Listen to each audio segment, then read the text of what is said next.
Hey, this is Tiger. Welcome to my stream. And we're already in the midst of everything. Approaching Victorville on Cajon Pass. Good evening, AJ. Good evening, Acura. Moin moin to you, Spectre. Hey, hey. We're back in the United States of America. In California. Running a really huge train. 3 locomotives at the rear. 5 locomotives at the front. This is the cement plant. No, it's not the cement plant. It looks more like it's the aggregates plant at Oro Grande. While getting closer to Victorville.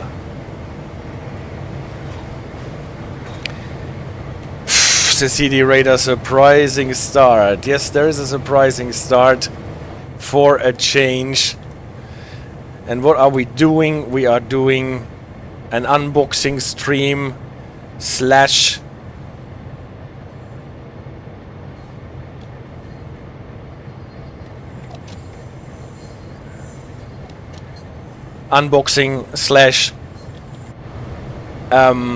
background and lore stream about this railroad here, the Atchison, Topeka and Santa Fe Railroad. We will have a little presentation about what this railroad actually is about, where it came from, where it went to, why is it not longer around, and why does it have so nice liveries, like those blue and yellow freight liveries.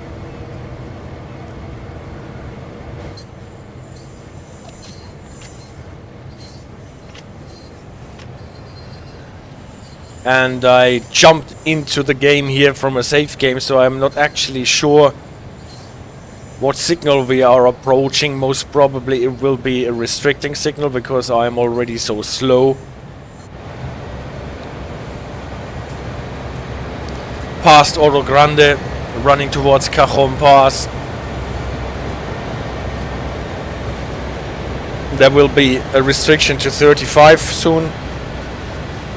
When we're getting closer to Victorville, but most probably there will be a red signal, and you know the story on Cajon Pass especially. I am really once bitten twice shy when it comes to red signals. So great that we don't have a fog at the moment. Inspector says I was kicked out last week and didn't realize that Acura gifted me a sub. Many thanks, he says, and Acura says you're welcome, Spectre. Many thanks from me as well, in case I was cut out last time. I hope the internet is better again, so that we don't have any outages and stuff. Theodoros, hello Tiger, and all, very long time no see you live. Yeah, so happy to have you back on the stream after a while, Theodoros.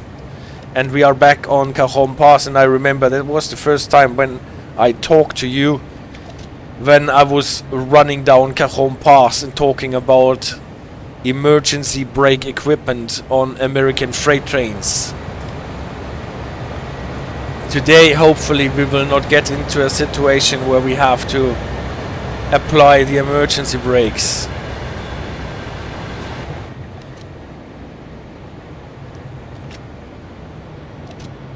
So we are going downhill on Cajon again. No pressure, Tiger, says Spectre. Only joking. And the thing is, we're actually not going down Cajon. Today we are going up. And we are shunting around a bit. But I have to say, I actually enjoyed this gameplay pack here.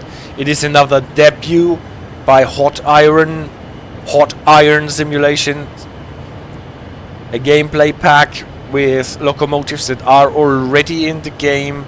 We're getting new variants. I'm a bit late with my honking, as it seems, but this is because we have so many external shots. K35. That actually means only key trains are required to slow down to 35. We are probably slowed down to 35 already. No, we are still allowed to go 55. And CD Radar, literally today I noticed that there is a train in the game that has my actual hometown as its destination. That is cool. Is it in the Dresden DLC? That's probably where I would expect it. There are signals coming up. Let's prepare just in case. Oh, what did I do wrong? I yanked in the dynamic brakes without having the throttle out for at least 10 seconds. Okay, then let's find this at some point.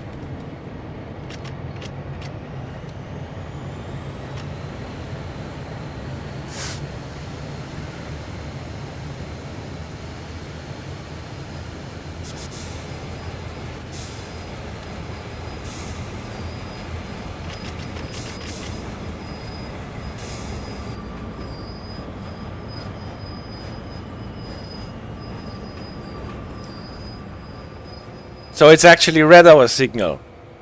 Do you think we can proceed, or is it a red light issue? Connected with the save game that I used to jump in here.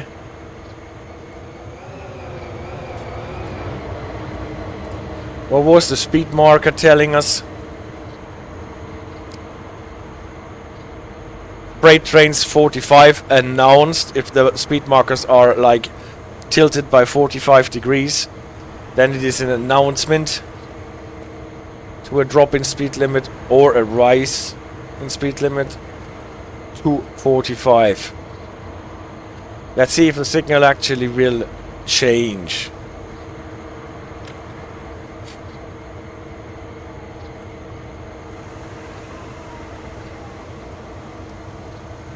I thought let's take this safe game here to jump into the game in the middle of it.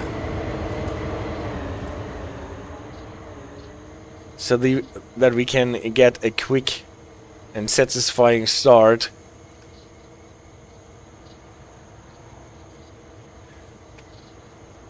If we are actually... By the way, it's a stop and proceed signal, no? It is an automatic signal. So theoretically, after having stopped there, we should be allowed to pass it. But I have a feeling that the game will spat us out if we do so. No, it is restricted proceed. Look at that.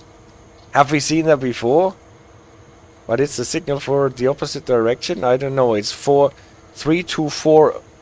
For us it is restricted proceed. That is nice. I've never realized that before. Let's see if the game spats us out or if we can proceed here.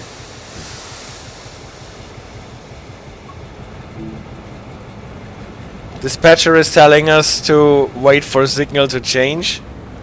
Our signal 2, 3, 4 is giving us a restricted proceed.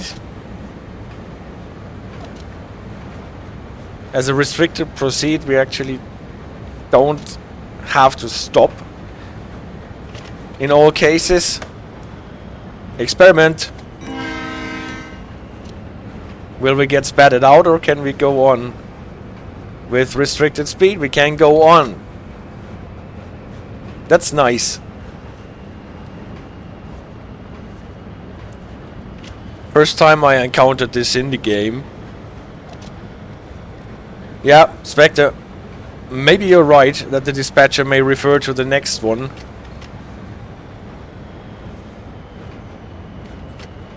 But usually it tells you to proceed with restricted speed if you are allowed past the red signal with authority. Here it is obviously treated differently by the game and treated no differently than a restricting signal with a flashing red. So beautiful. It's always nice if you find something new in the game.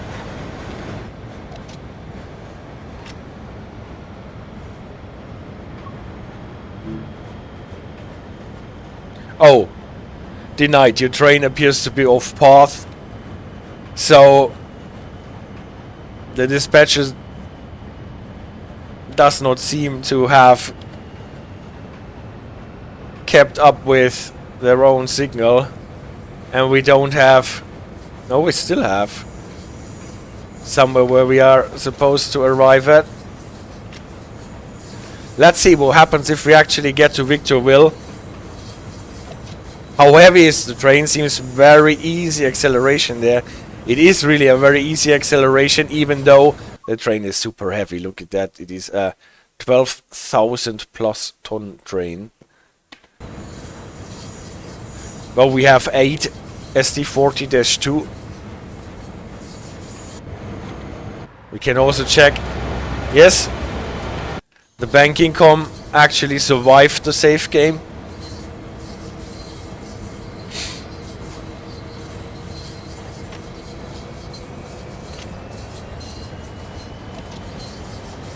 At the horizon we can probably see the...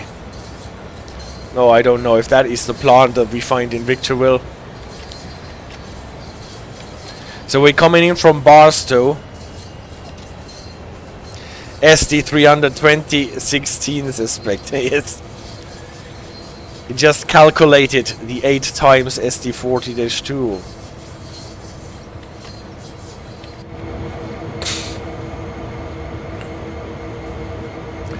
Two locomotives. This one, the SD40-2, and the other one is the -8, the GE C40-8W, I think.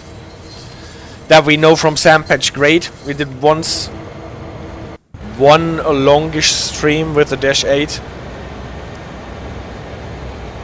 Actually forgot what it was about, but I remember running it. Ah, was it the one about the color position lights, maybe? That we used the -8 for.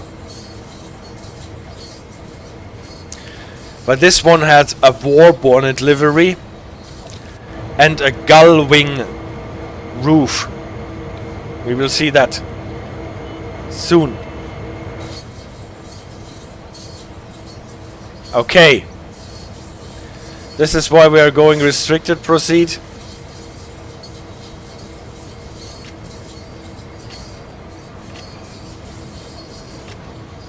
There's actually a train sitting in our path. So probably we won't make it to Victorville then.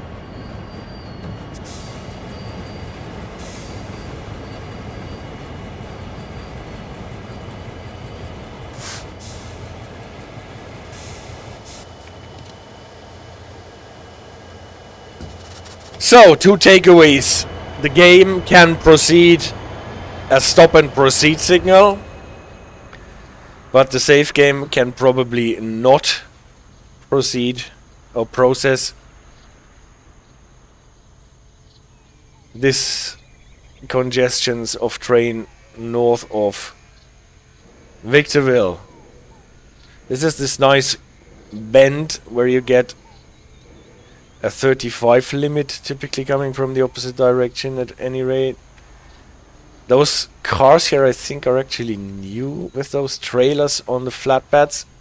Always looks to me quite unstable, but apparently it is stable enough.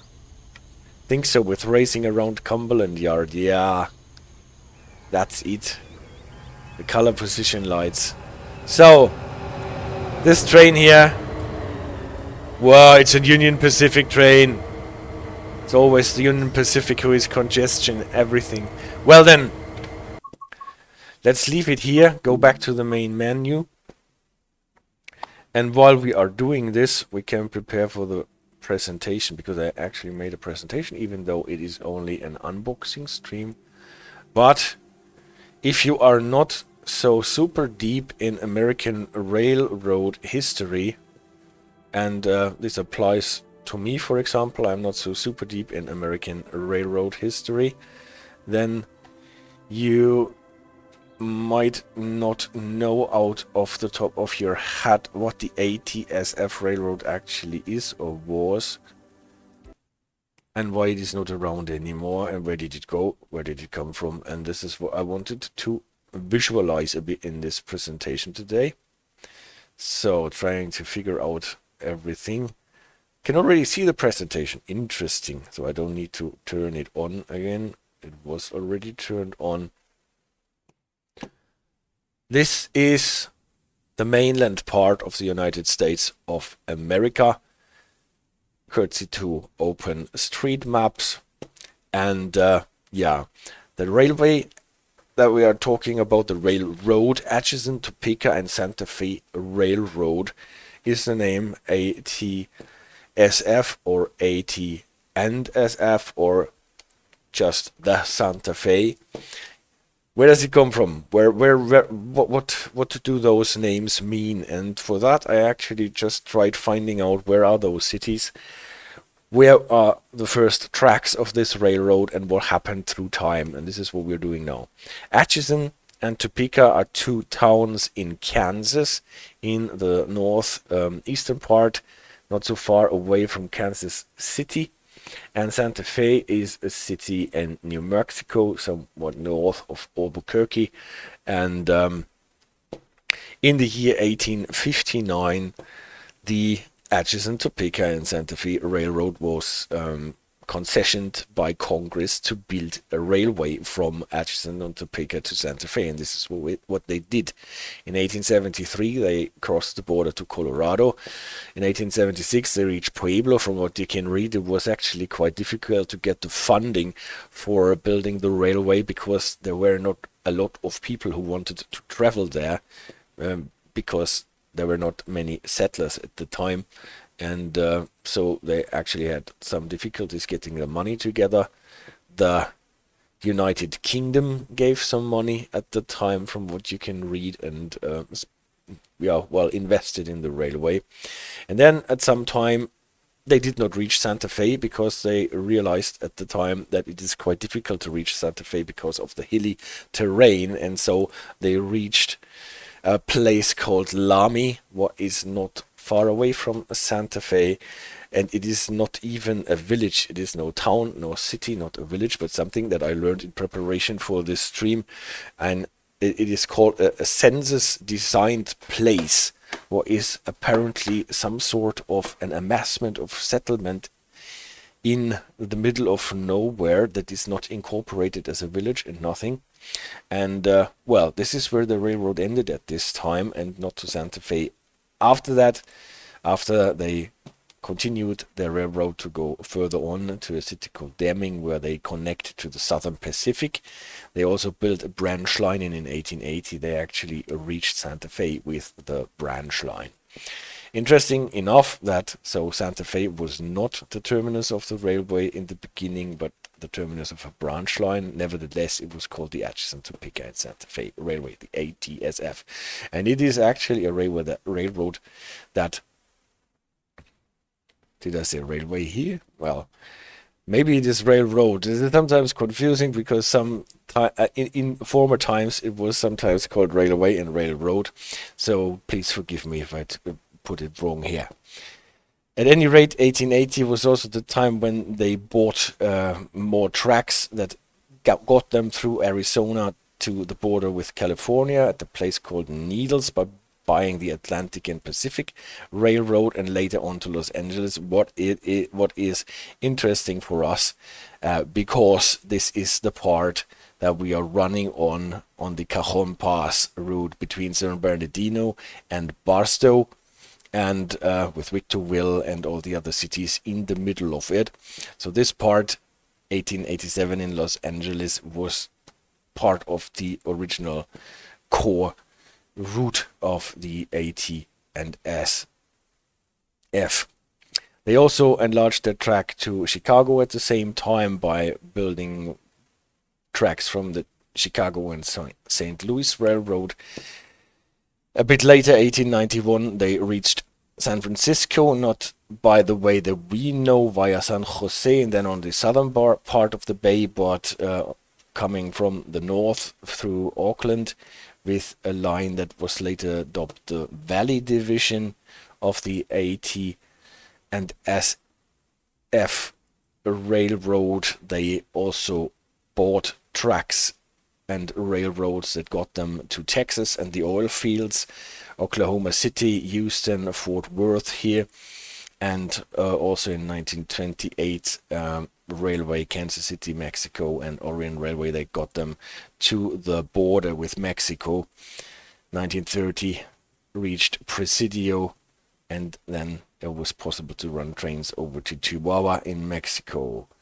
So, and then they tried in the 1960s to get a bypass around Chicago by buying the Toledo, Peoria, and Western Railroad, for example, but they sold it back into independence then later in 1989 and stayed more or less on the western side of the Mississippi. And so this is then the Atchison, Topeka, and Santa Fe Railroad.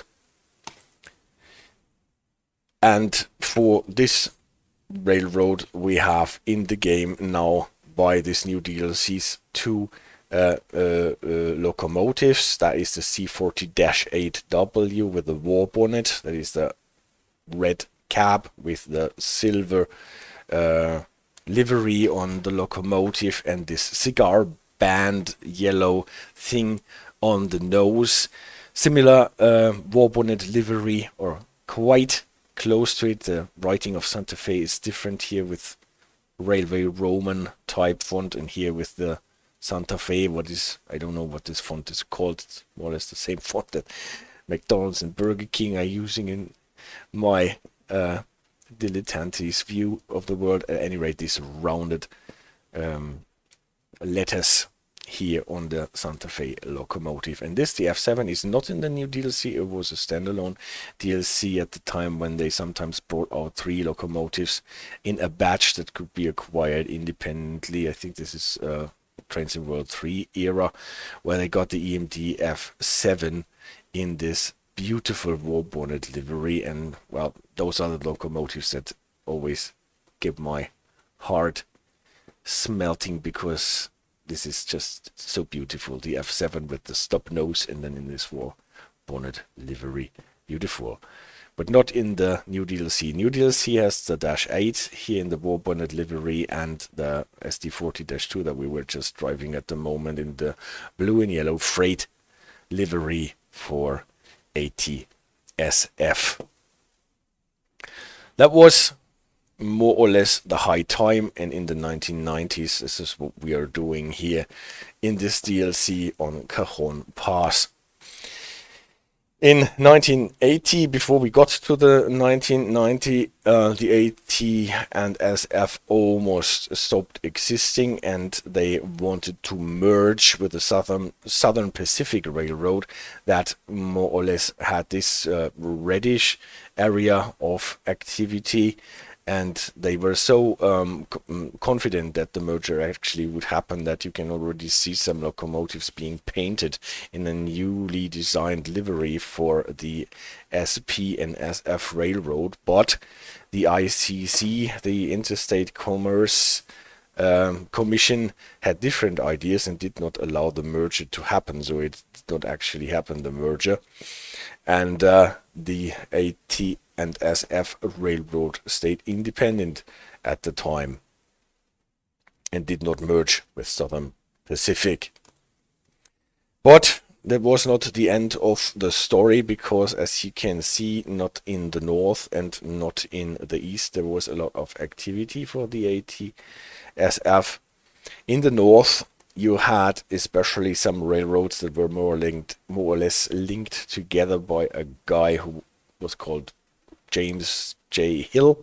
I think he ran more or less the Great Northern Railway, the Northern Pacific Railway, a railway that was called the Spokane, Portland, and Seattle Railway, and the Chicago, Burlington, and Quincy Railroad. And now you can actually see where this story is going. The Burlington is a city that is here in Iowa at the border to Illinois, more or less. And yeah, this is one of the names that survived until the present day.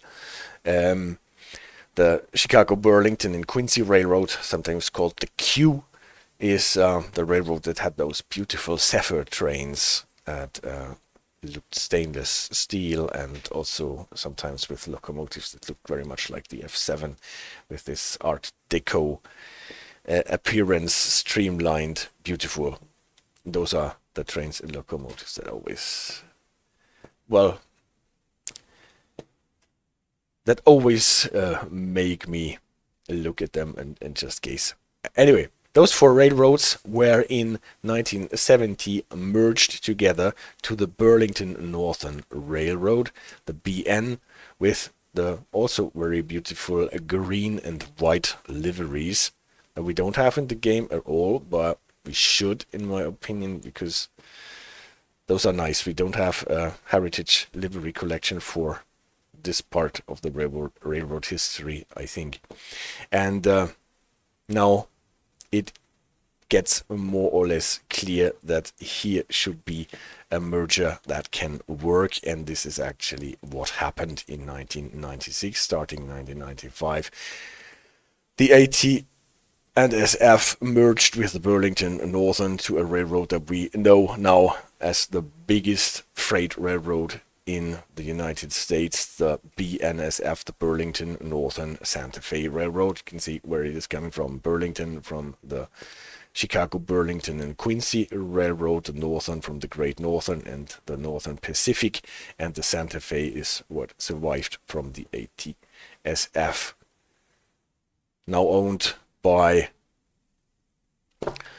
Berkshire Hathaway, if I read that correctly, Warren Buffett and his guys, and yeah, is doing now a lot of traffic, and as being the biggest railroad, they say the biggest freight railroad, but it's most probably the biggest railroad at all in North America. And still not really business in the east, where we have CSX and Norfolk Southern especially sharing a lot of area of influence with Union Pacific, as we have just seen in our short drive by so far.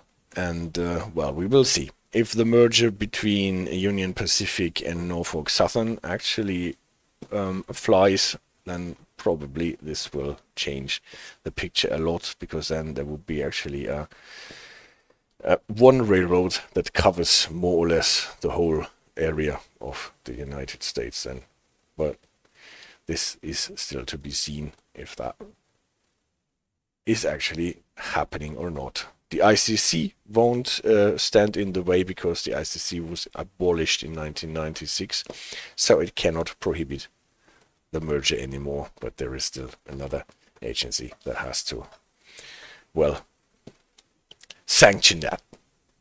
All right, that was my little rundown of the history of the ATSF, and now let's go back to some gameplay.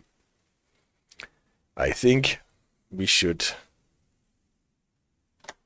run some scenarios.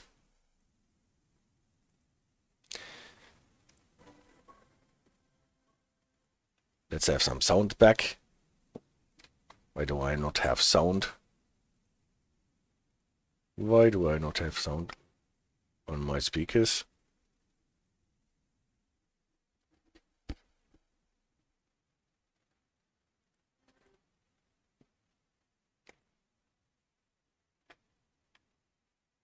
For whatever reason, do I not get it on the speakers? And City Radar says, do you have these amazing maps created for all available playable sections in the given countries?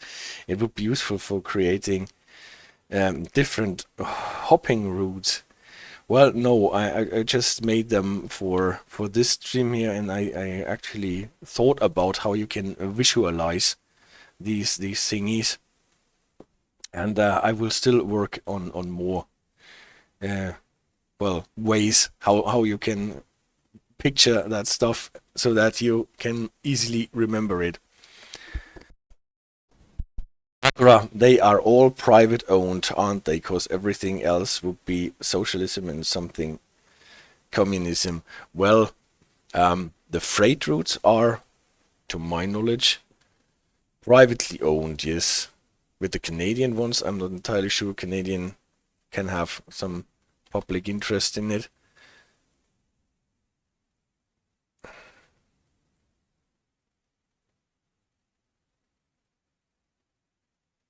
So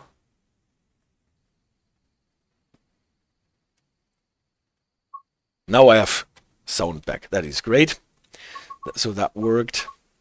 But if you look at the passenger services like Amtrak or what is called Via Rail in Canada, they need to be publicly owned more or less, because it is not lucrative to run passenger railways in that extent for private companies. What did I want to do now? I want to go into Cajon Pass. I wanted to show you that there are two timetables. The new one is the Santa Fe in the 1990s, where you have, interestingly enough, they show you a Union Pacific one here, but that is not the new one. The new one is the SD40-2 ATSF with the blue and yellow livery, and here this is our C40-8W ATSF with the Warbonnet livery and the Gull wing roof. And this is the old timetable that came with Cajon Pass, and here you can find the F78A unit. And I stopped my presentation prematurely because I had some pictures of those orange locomotives for the BNSF as well. Anyway, here the F7 dropped in, and the SD40 ACE was also one of those locomotive pack locomotives that ended up in Cajon Pass. We got that in the Union Pacific version on Sherman Hill first, and then we got the BNSF version for Cajon Pass.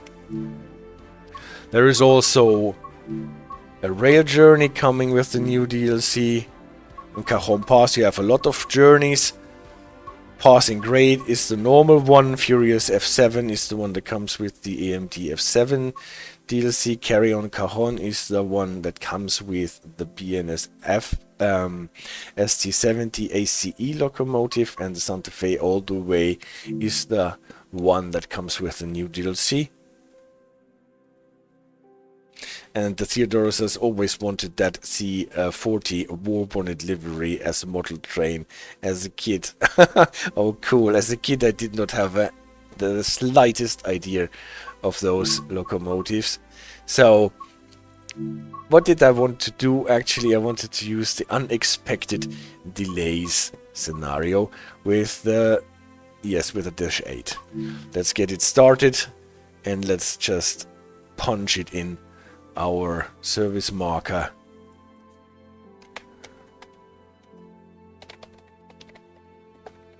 Of course, it does not.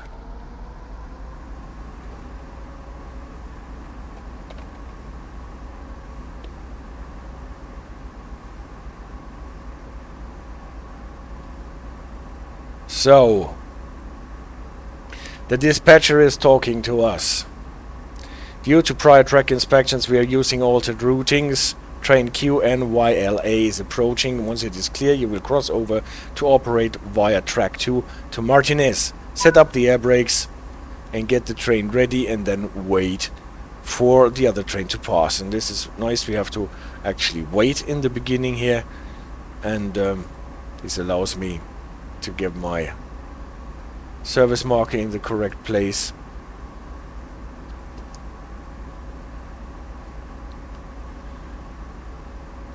And go back in the game, hopefully. Hopefully, at any rate, I did not stop the stream. No, I did not. So, we actually got a second man, and we will read Hank talking, by the way. Reverse is already in. We have to set up the brakes. This is the... And here is the other train coming in. Not passenger freight. If we want to release the brakes and have our train being held in the grade with a full application of the indie brakes, we should have enough power to do that. Train is coming in. Just let's check if all the switches are on. That needs to be on. Here you can already see the Gull wing on the cap. It is not a straight line, but it is tilted here on the way, and then the lower part goes up again a bit. That is why this is called a Gull wing cap. Our cap looks the same. If you compare that with different locomotives, it does not have this second groove in the roof.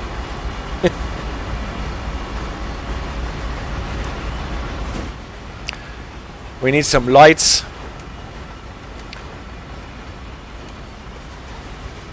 We need the safety systems on. Number lights should be on, even though I have a feeling that the number lights don't really turn on the locomotives here. And we are sitting just below the summit of Cajon Pass. Whoa, this view looks like graphic from Train Simulator 2013 with so little textures. Is that so? You think the textures on those containers, on those intermodal containers, or the missing grass on the hills here? Well,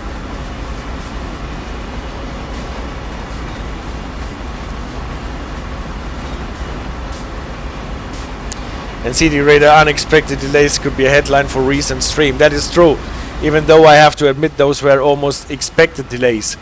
Diverging clear, we can start our train.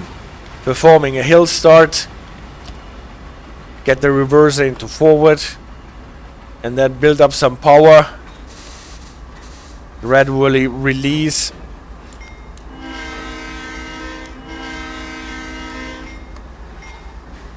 The indie brake and hope that the train is actually going uphill and not downhill. Yes, looks good.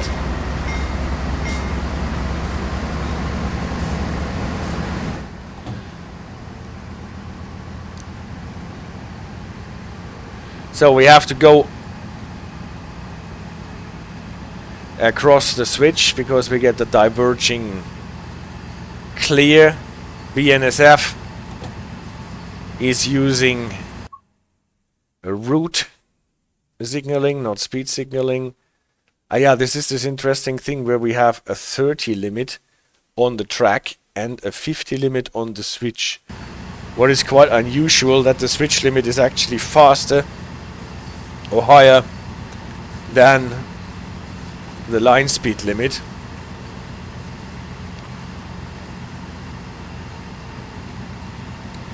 Inspector says, wait a second, Tiger. I remember seeing those cars with the two axle trailers on them in the release stream for another DLC, the Horseshoe Curve, but never encountered them in the game. That is weird. Well, that is really weird. I don't know where those flatbeds with the truck trailers came from.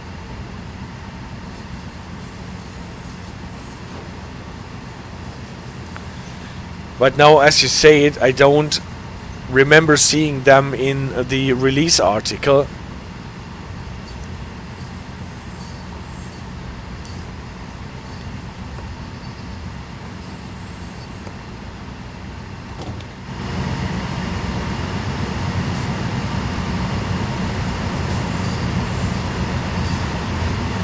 So, 4 of them we have.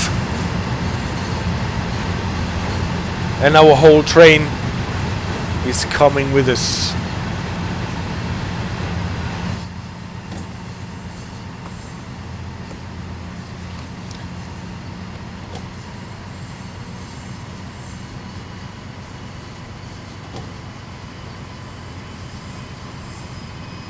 Spect, it was a big thing at the time because they had 3 axles like European trucks. There was a great outcry by US rail fans. Great that you remember that. And somehow they got them out of the box for this DLC to actually make use of them.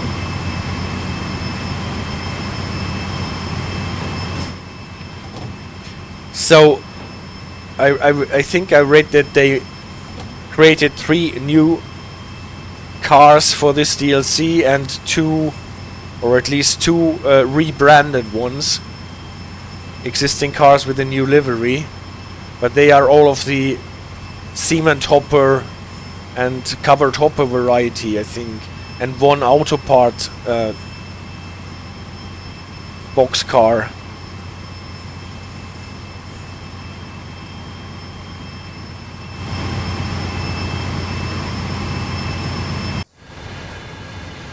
So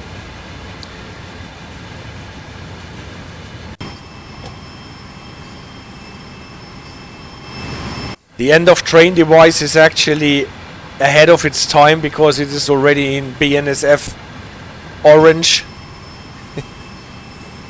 Even though BNSF did not exist in the 90s.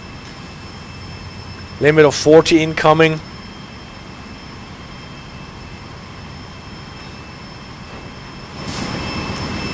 This line here to the left, by the way, that is following our line here up Cajon Pass.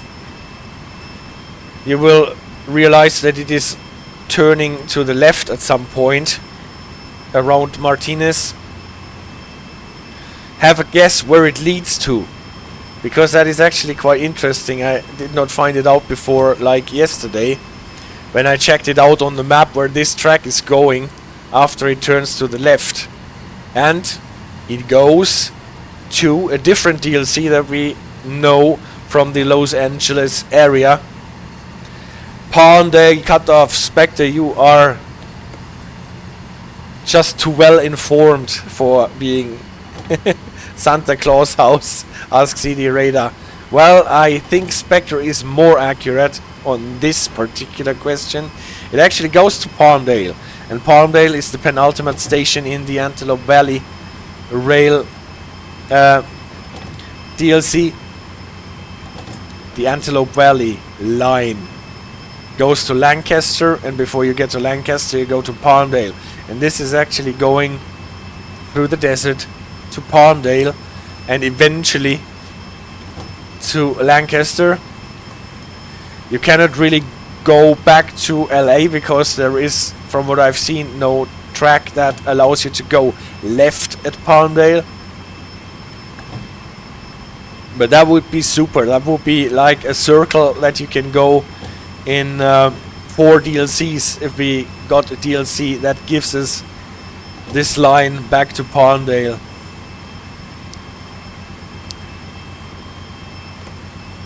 So have you already passed the 40 limit sign? Probably not. We are still in the 30. Now we're getting a high clear, a high green, a clear signal. And we're not completely up Cajon Pass. We're getting to the point where we will get the very steep line from the right that the trains in the Cajon Pass DLC typically use when descending.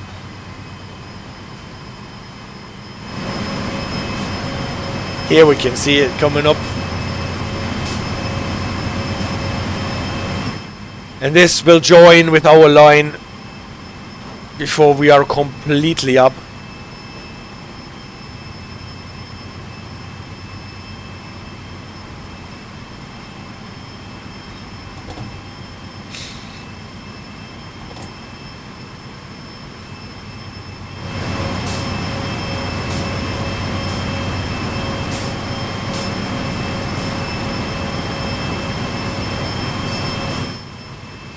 Whereas the other one to the left is just running parallel and then branching off towards Palmdale.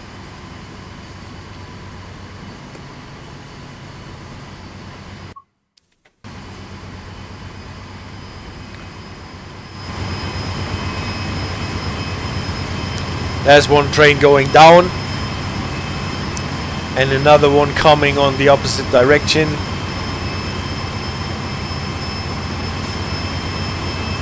So I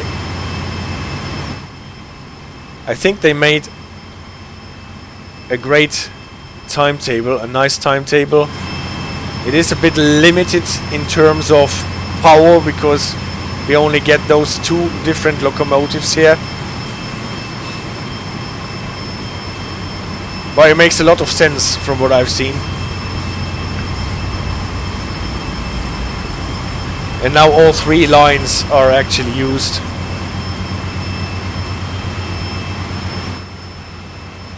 Here the 40 starts. Whole train has to pass, obviously.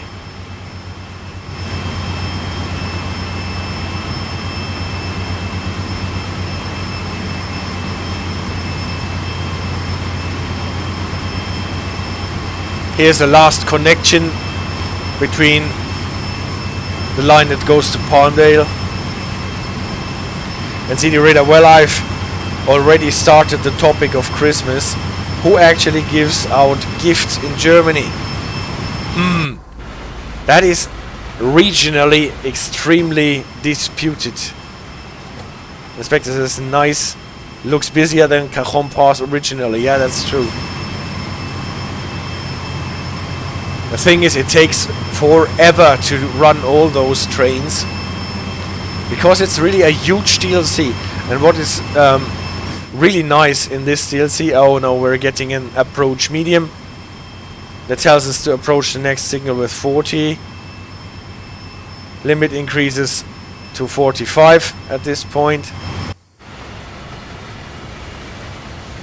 End of the train has just passed the 40 sign, so we can accelerate a bit. Oh, unfortunately we did already accelerate a bit, so we might get docked for this. But we didn't.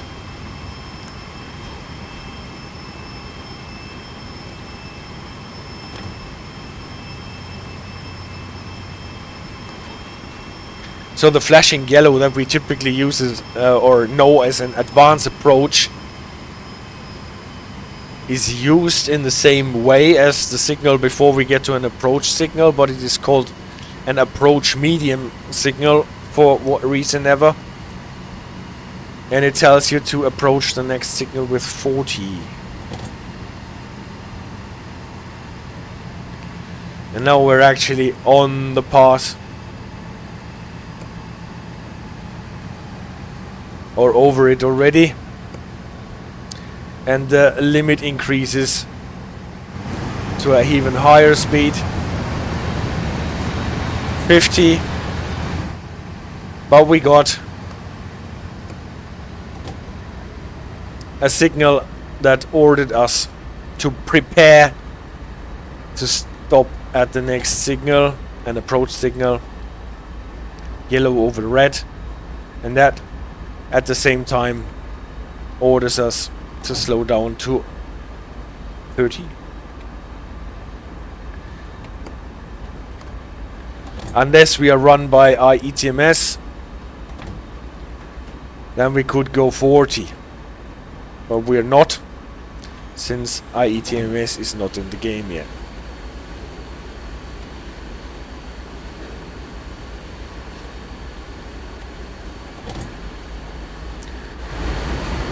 Palmdale line is going to the left. Soon you can see it is still here in the vicinity, and then whoosh, branches off towards Palmdale.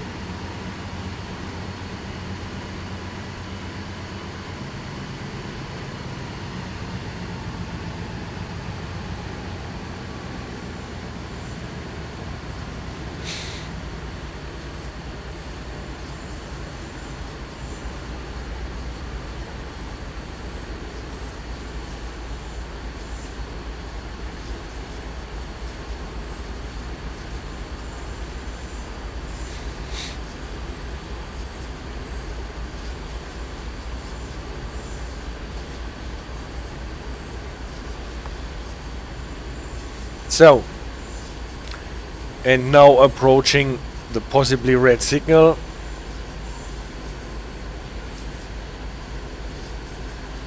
With not faster than medium speed. Knowing where the signal actually is always helpful. Running into the descent.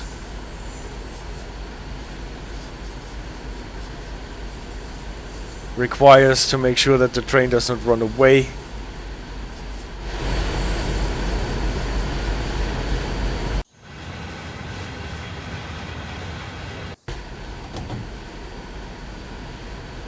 Busy again. Now the line here on the top is not the line to Palmdale, obviously, but a Martinez siding.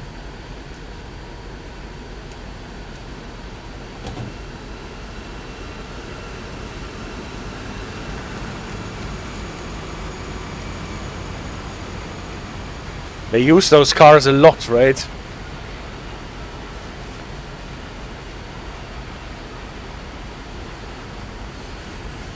With the truck trailers on the flatbeds.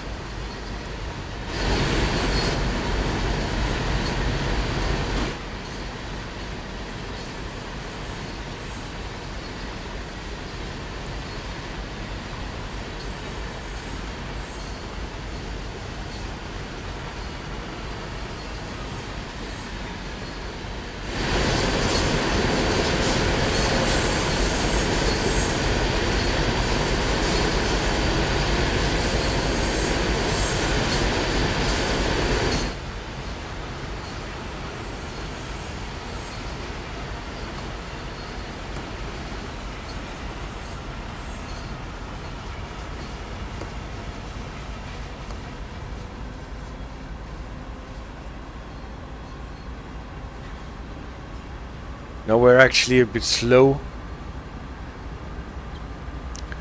I think there is still a signal at the Martinez area.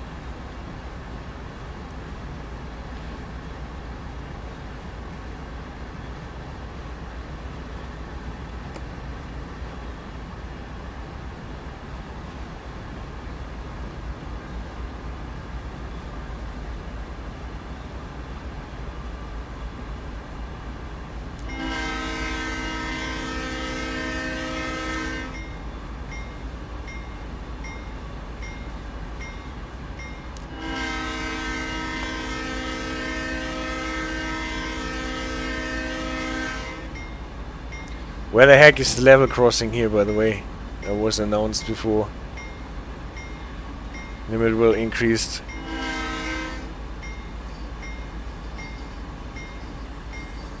Here it is, probably. Or not. Yeah, that might be the level crossing.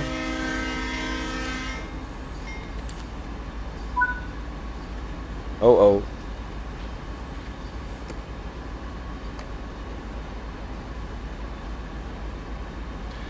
Conductor, that is Hank. We have received notification of a possible hot axle located 42 axles from the head end. Stop at EBCS Martinez and I will climb down and check.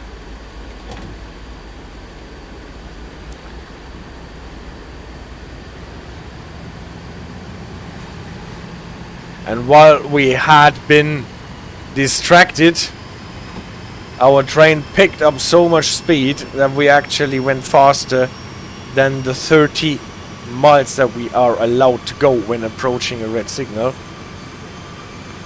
So we have to slow down again, and the dynamic brakes actually brake quite nicely, to be fair. They have a lot of power.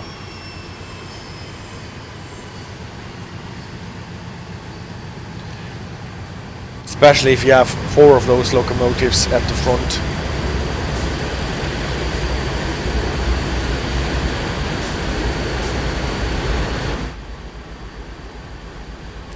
And there is the signal gantry where we have to stop our train.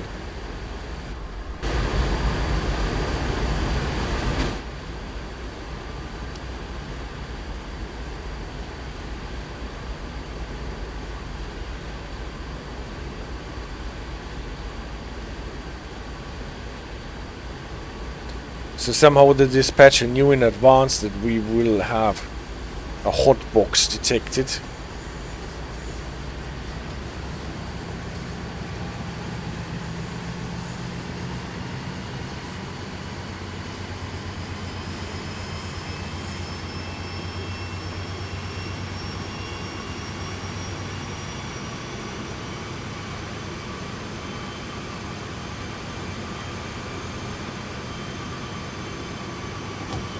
Spectre says the gantry is coming close fast. Yeah, well.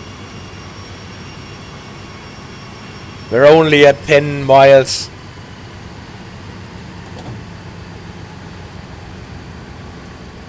They can't expect us to crawl up to the line. Famous last words before the spat.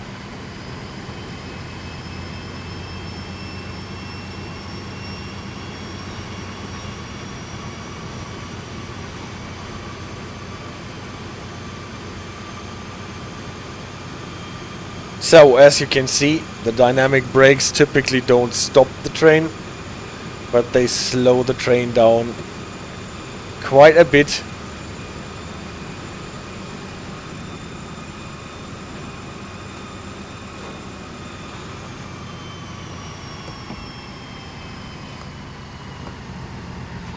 And now we have to wait for 1 minute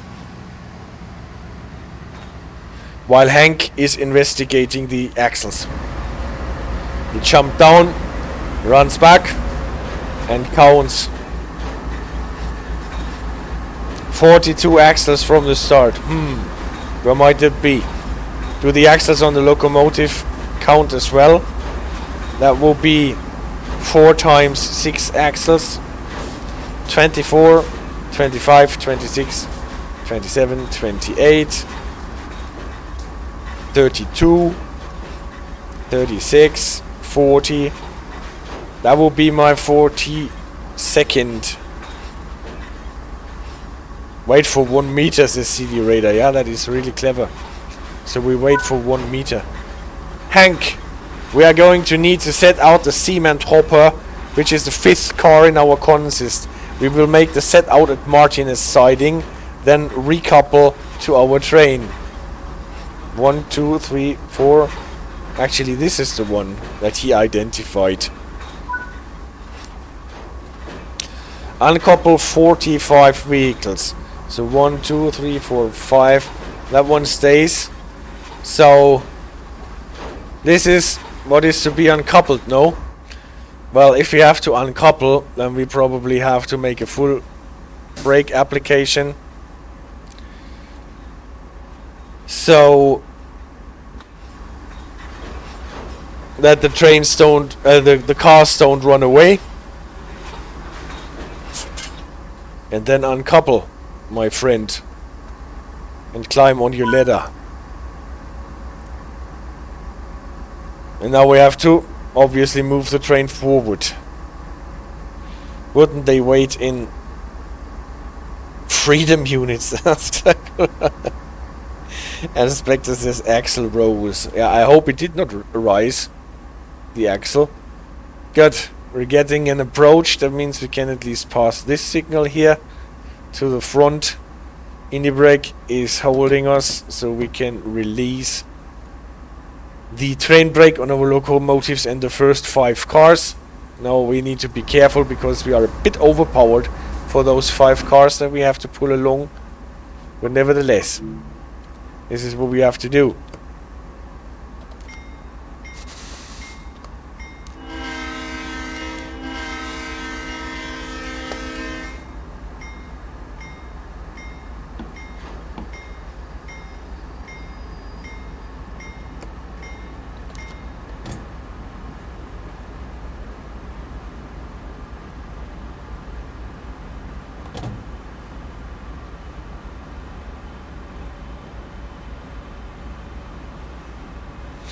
We're still on the main line here, right? So we actually parked our consist on the main line.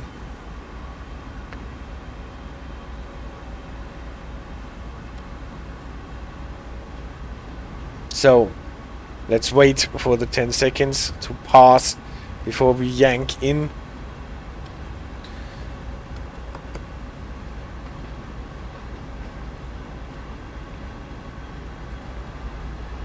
Always takes a bit until the dynamic brakes kick in.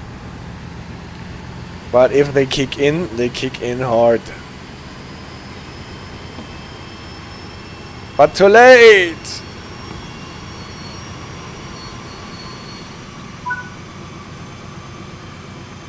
But I think it's okay to stop this train here with the indie brake. 4 locos of that kind and only 5 cement hoppers. That is something that the Indy brake can do. Now we have to set back the train now. I think at any rate we have to set it back. Yes. And all the way back. Past this hill start and dynamic brake introduction. You might remember that from the Cajon Pass route for Train Sim World 3. Well, okay. Don't lose too much time. People are getting held up, boys. Maybe reverse the train. Proceed. Alright. Then we reverse. Hank, are you there to give us a lookout? Okay. We probably have to ask the dispatcher. No, actually we are getting a restricting signal here. So we don't need to ask the dispatcher to give us authority to pass a full red signal. Give it full bread, says he. Yeah, full bread. Like the brake application, just done.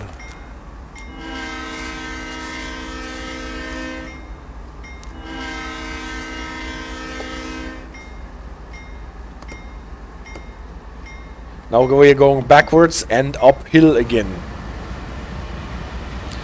And we will be quite slow. Because restricting is restricting in interlockings, and this definitely looks like an interlocking. We cannot go faster than 15 probably.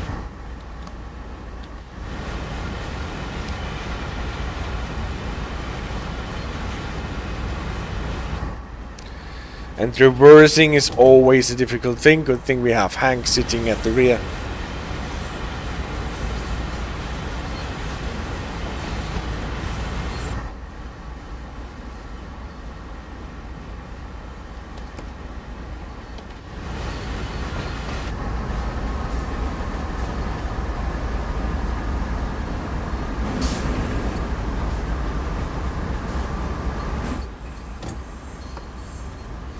So when the plan is, we have the faulty car now at the rear of our train.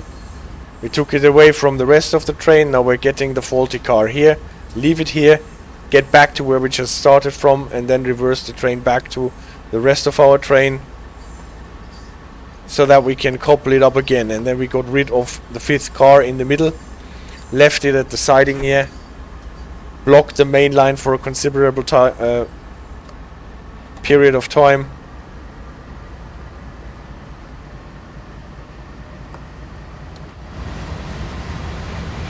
But it allows Hank to have a nice view on all his cars.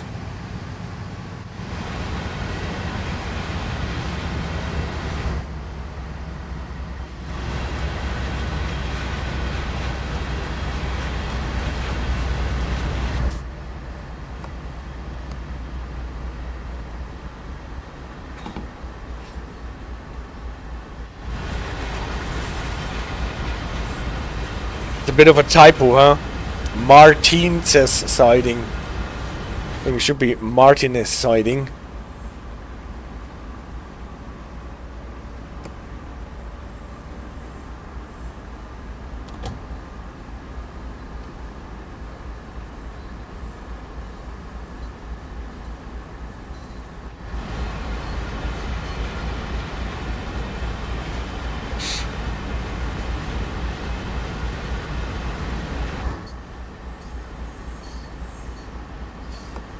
It's usually not what you want to have, that the end of your train is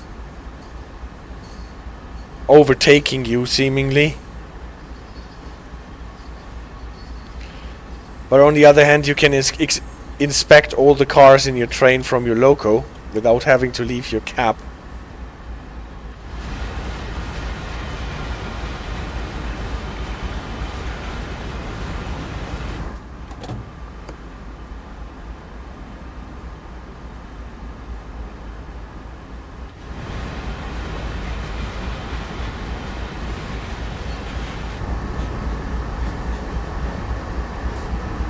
By the way, does anyone know the story why those cabs got this groove for the gull wing shape of this cap.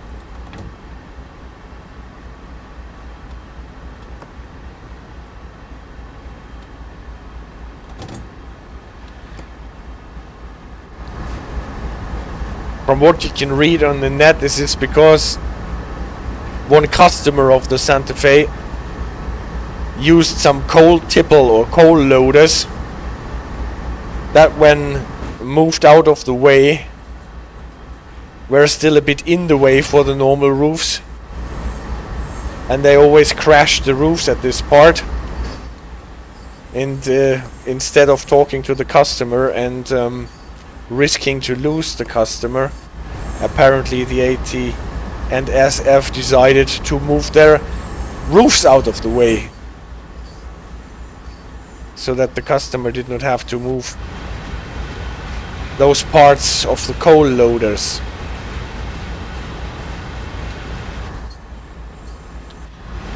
And railroad enthusiasts ended with a special roof form on the cap, the gull wing cap.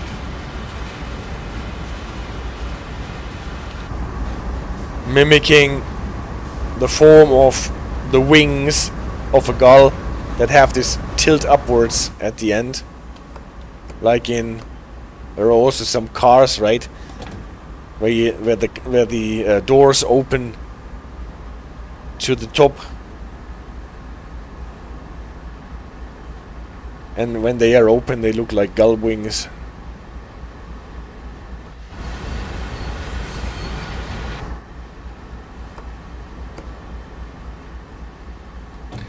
Those RV vehicles here you can see a lot in Cajon Pass. They always remind me of Walter White and Jesse Pinkman. Can't help. Those RVs in the desert.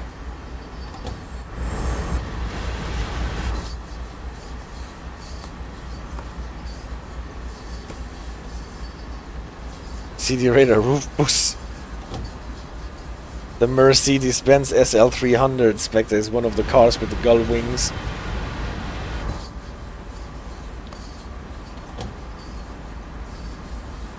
Inspector said, as long as the train is not overtaking you on the way back, everything is fine. Well, let's hope for that.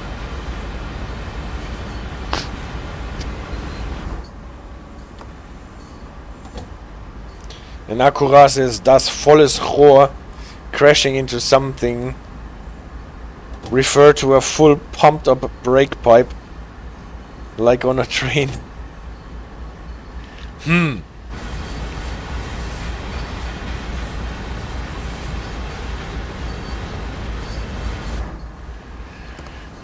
Interesting idea. I would have thought this is more an allusion to some artillery things.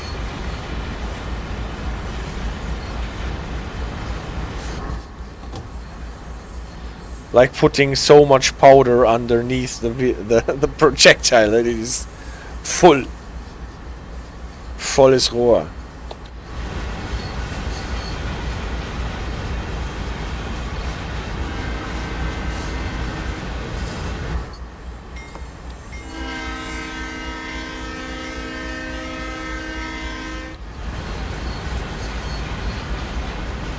Yeah, here you can see the dirt track much better.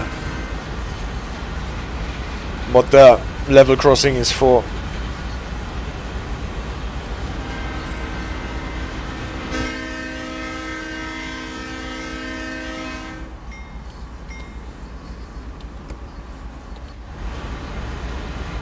So, now we're actually going across the switch into the sidings.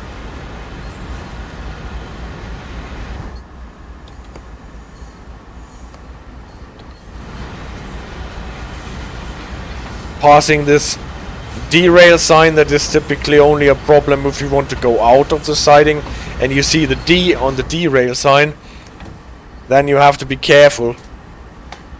Hello there, Bear82. Nice to see you in the chat. Thank you for saying hello to us.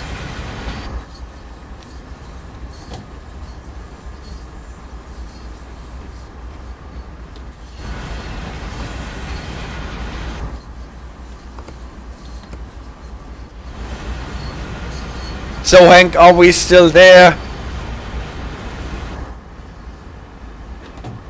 Are you still there? And are we there? Are we already there? No, we're not. How's the freight treating you? He asked. Are you currently shunting? Yes, we are setting out this car here that our conductor is riding on, because it has a hot box, and so we have to leave this cement hopper at the siding and then go back and couple up again to the rest of our train that we left standing on the main line about a mile further up the road, or the track more like. So now we should actually go in preparation for slowing down a bit. Now that works, and we can leave it here. Okay.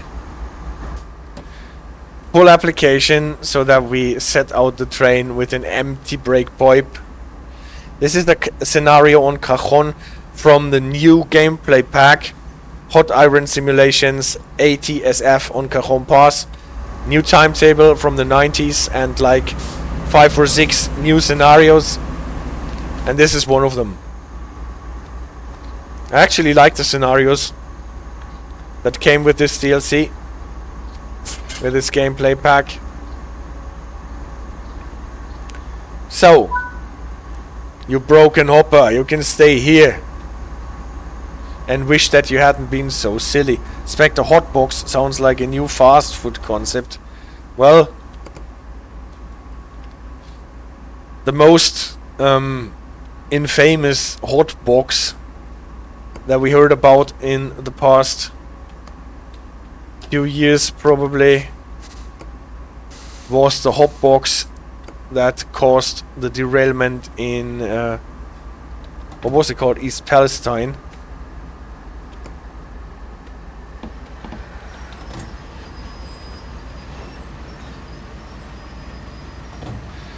Leave that hopper to think about what it did wrong. That's it. Now he can wish that it hadn't been so silly. Like in the Thomas the Tank Engine.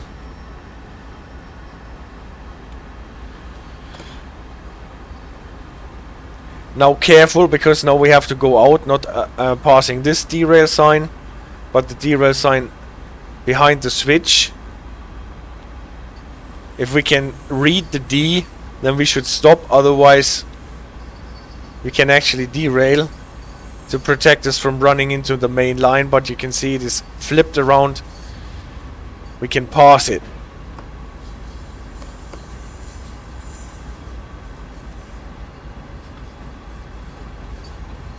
We're still a bit fast for restricted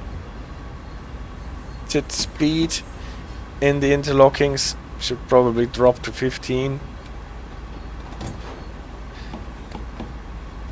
And CD Raider says, ha ha ha, you're insulting the hopper. And Bear says, oh, that's funny. I had the Thomas theme playing in my head just now. Yeah. And what stuck into my mind from the first Thomas the Tank Engine episodes is Ringo Starr saying at the end of the episode, no, he wished he hadn't been so silly.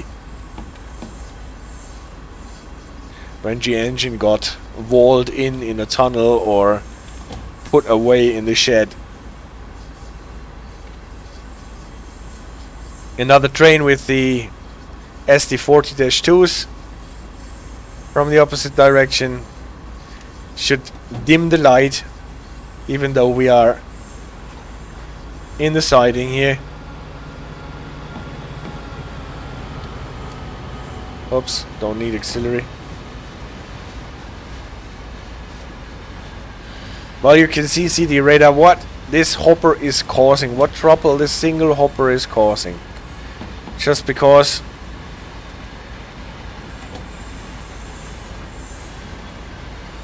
it had to have a hot box with all the maintenance, with all the tending to.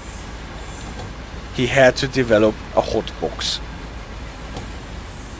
And Bear says, I think Ringo and James May sound the same.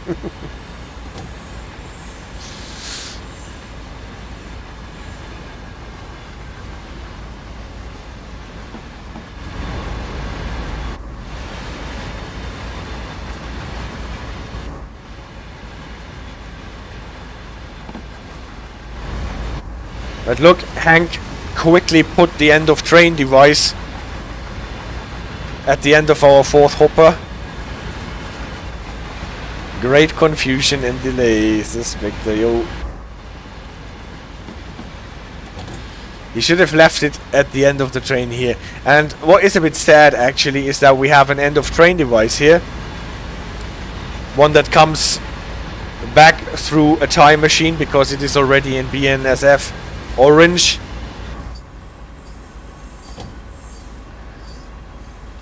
Even though we are still in the 1990s. But what is the bigger problem is that our head of train device up here does not work. It did not work in the Sandpatch grade CSX version of the Dash 8. And it does not work in the version that we get with this DLC. That is a missed opportunity. They could have added that. By the way, this train here to the right is our own train. That is our tail end. That is hopefully not running down Cajon Pass on its own, but waiting for us to couple back.